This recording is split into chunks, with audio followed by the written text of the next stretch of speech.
Next up, we have Clint Blackburn from the city of Durham, North Carolina. Once again, I'm Clint Blackburn with City of Durham in North Carolina. If you're not familiar with Durham, that's where Duke University is. Durham Bulls, there's a movie about it. How did Durham start pavement preservation? So, like was said just before, you start where you're at. Very good message. Where we were at was we had to educate council, educate council, educate council. We did a PCI study and then had the folks that did the PCI study present to council as an expert to convince them what we needed to do. At the time, they bought into the message. We have a new council now, so we're trying to start the education process all over again. They're not really interested in our message, so the future of the program, who knows? Durham, we have about 270,000 people, about 1,500 lane miles. We have some roads way outside of the city, so it can be kind of a tough situation. Kind of getting into what we've done recently, so we really started the program in 2019. Going back to 2010, in 2010 they did a $20 million paving bond. This is before I got there, so you can't blame it on me. Somebody in their infinite wisdom decided that every road in the city of Durham that had a PCI below 60 or below was going to get repaved. So you have a subdivision that had half the roads were sitting at a 59 and half the roads were sitting at a 62. Well, half the roads got repaved and the other half didn't. So here, 10 plus years later, what do you have? You have half a subdivision that's in really good shape and you have half of the subdivision that's falling apart.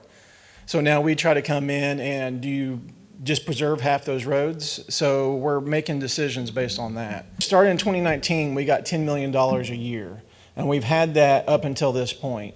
You can. There's the map. That's kind of what we started with. The preservation is in red. The black is repaving, the mill and fill that we've done. 2022, we kind of started figuring things out. We were putting more money into preservation. We're touching more lane miles. Once again, so when you're doing preservation in a community, in neighborhoods, you have to educate the public about what you're doing. They see the micro, and they're like, "You turned my road into a gravel street. Why did you do that?" So you're trying to explain to them. My defense has always been over explanation. When I write an email that's 2 pages long explaining why I did what I did, I tend not to get replies back to that. I've learned that over-educating is important. 2021, we're increasing. The other years are still on here, so why it's getting so big is because other ones are still on there. 2022. This is what we plan. The red is what we plan for preservation. The black is what we plan for repaving. What's really helped us to do this is consultant. So Justin Myers with AECom, back in 2019, we hired AECom to help us manage this program because it's me. The program, you ask the question, how much staff you have, you're looking at it. 2 years ago, I was promoted to the supervisor of our group, of our contracting group. This is contracting group in Public Works. So we do all the building in the right-of-way. So anything that gets built in the right-of-way, my group hires that out to get it done. So on top of all that, I got put on as the paving manager. So I make all the decisions about the roads in Durham. So without Justin, I have not been able to do that. And that's why he's up here, because I'm about to turn this over to him, and he can tell you details. Because when people ask me, well, what road was done in such and I don't know. I've got a bunch of other contracts I'm working on. I rely on Justin for all that information. And that's the whole thing in a nutshell. Over the years, you can kind of see where we've done. We've done a lot. I've been very impressed with where we're at. We've recently redid the PCI study, and our PCI is holding at 69. So I was very happy with that. The models that we've done show that it is going to have a flat top if we stick with $10 million a year, and then it's going to start decreasing pretty quickly. So we're still in that flat area. That's kind of why we're holding that 10 million. Our models show that we need 20 million a year to hold our PCI. But 22 will actually bring us up to a 75, which I find interesting that you just give me $2 extra million and I can raise it. I probably will, actually I know I will never see that money. I'm happy with the 10 million. I think we can really do a lot with 15 if they would increase that. But like I said, the new council, they're really into activism. They're really into anything but public works. So they're not even letting us present at budget hearings, and so I have no idea where our budget's going to go this next year. I'm really kind of sad. So this is kind of what we use to make our decision. The PCE, you'll see the individual type of work we do. That's the PCI range, and you can see the impact that we assign to that, and the cost per lane mile of what we're doing. Some things I think are important to point out. The full depth rebuild, we're only doing that on roads that have high bus traffic. So Duke University, they have a lot of off-site parking, and they run buses every 15 minutes. And they pick locations that are down residential streets, and they've just destroyed those streets. And nothing we have been able to do with a typical 3-inch mill and fill has been able to resolve that. So we had to build this amazing highway superstructure to hold that, because we also are in a Jurassic basin, Durham is, so we have a lot of clay. So our sub base isn't great. That's the company that did our PCI study. I'm a huge believer in PCI studies. I think it's with the new technology coming out, they have the AIs that are doing this now. They're doing 100%. So typically you select the sections that you do, and you come back every year to do those. But those are always imperfect. So if you can look at the entire road, why not? And we can do that with the AIs. And we did a pilot study this year with the AI. We did it the traditional way and the AI. We found that the AI was a little bit more accurate, so we're really excited about that. Now I'm going to hand it over to Justin and let him talk about decision-making process. And right now we're not using the software for that. We're moving towards that. Our data is not really good. Our historical data is not really good. So trying to plug that into a software and get accurate results has not been super helpful. So a lot of our decision making is Justin and I sitting in a room looking at maps, looking through GIS, trying to figure out what we're going to do the next year with the paving. So, as Clint alluded to, the $20 million investment in 2010 left a little bit of a mess. Looking at things to try to determine, what's even worth preserving. It doesn't make sense to spend more to preserve something than to obviously replace it. These pictures here are of streets throughout Durham that have no record of any sort of work ever being done to them. However, obviously, there has been some sort of a chip, slurry, cape, something's been done to them. And yes, your records are pretty bad. So even with bad records, we'll target certain categories, certain areas, just from the PCI, the work history, core samples, real estate data for house build, and just kind of try to pick groups. As the map before showed, our network is spread. Our tons are spread out all over the place. It's not, a lot of interstate, not a lot of heavy collectors, not a lot of arterial. Actually, 94% of our streets are identified as local residential. So those tons are spread out everywhere. And in doing a worst first, totally destroyed any sort of preservation group or maintenance group or anything like that. So trying to restore groups using preservation treatments has been, these first couple of years, tried to grab anything that was salvageable, found that a lot wasn't. In order to justify, is it worth preserving or not, as many others have mentioned, it takes a lot of assumptions. A way to validate our own assumptions, I tried to take what little historical data we had and try to make some sort of groups or sort of range or try to determine, does this make sense or not? And in doing so, found that, and actually read and borrowed a lot of the information that a lot of you guys and colleagues have put out there. It's kind of interesting. I thought I was the only one that was into pavement preservation, but it's interesting to see everybody. But we've got a real basic, just put some micro on it, that has a really low cost and a really good return on investment. I tried to break everything down into cost per square yard per year. Does it make sense? Are we benefiting? To where anything from up to 15 or so% of the cost per year to replace is pretty good bang for the buck. And then there's some other categories that, by looking at some of the characteristics of the neighborhood, the age, location, any of the other criteria that can be involved. Does this area, does this neighborhood make sense? Does it fit within these ranges? Can it be justified if I'm out there and the resident asks, why did you do this to my street?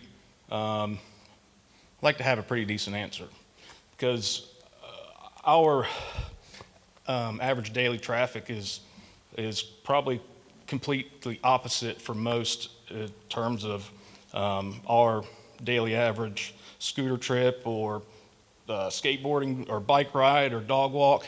These people are walking these streets and eyeballing every bit of it. So, and definitely hear a lot about it. So to be able to articulate a response is very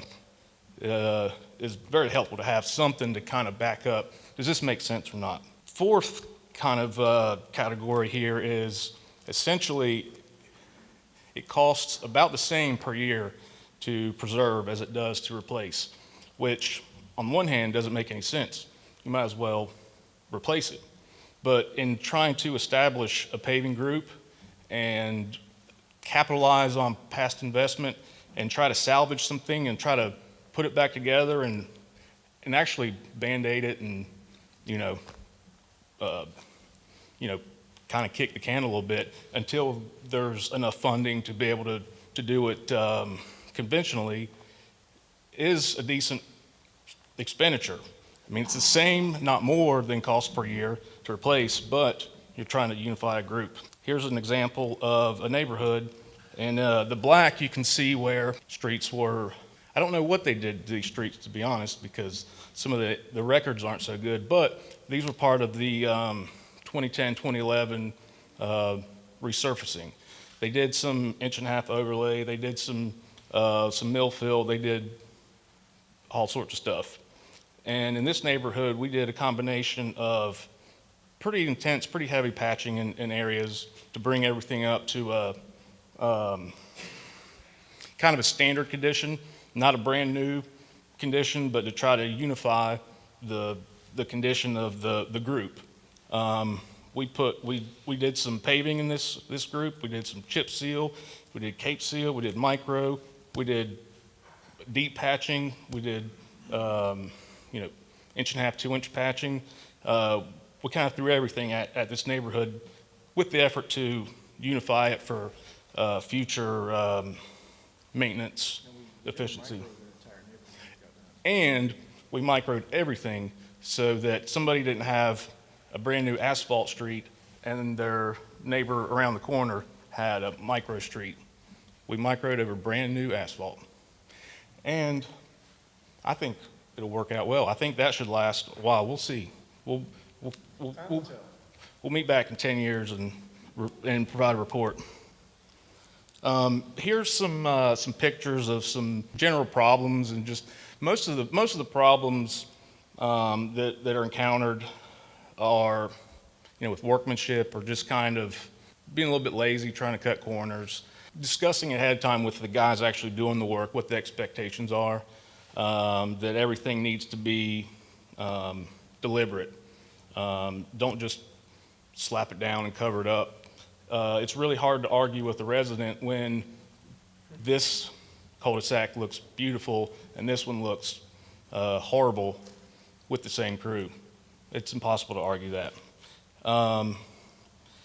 For instance, don't pave over coffee cups. Another thing that we encounter a lot is the sanding. The sanding is helpful if used appropriately to protect the wet material to allow people to cross over without damaging. But in excess and just thrown out haphazardly, it can cause a lot of damage. Proper communication and setting expectations is huge. When we started, Before we move on, I do want to mention this picture to my left, on the left side. It's hard to see in the picture from, I think, where you're at, but it's real thin around the radius. And if you notice, if you can see it, the side street actually stops before it really gets into the main road. So when you're doing a subdivision with micro, it's hugely important to have a conversation about staging, about and sequencing is the right word, sequencing, and making sure you do the side roads first and pulling them out far enough to where when you do the main road, you're going to cover up all the edging. So when you get done, it looks really nice. The other problem with the sanding is it hides a lot of the thin areas and intersections. And when they go back and they clean up the sanding, then you find all these thin areas. And with micro, when you start going back and patching micro, that's when it starts looking a little sloppy.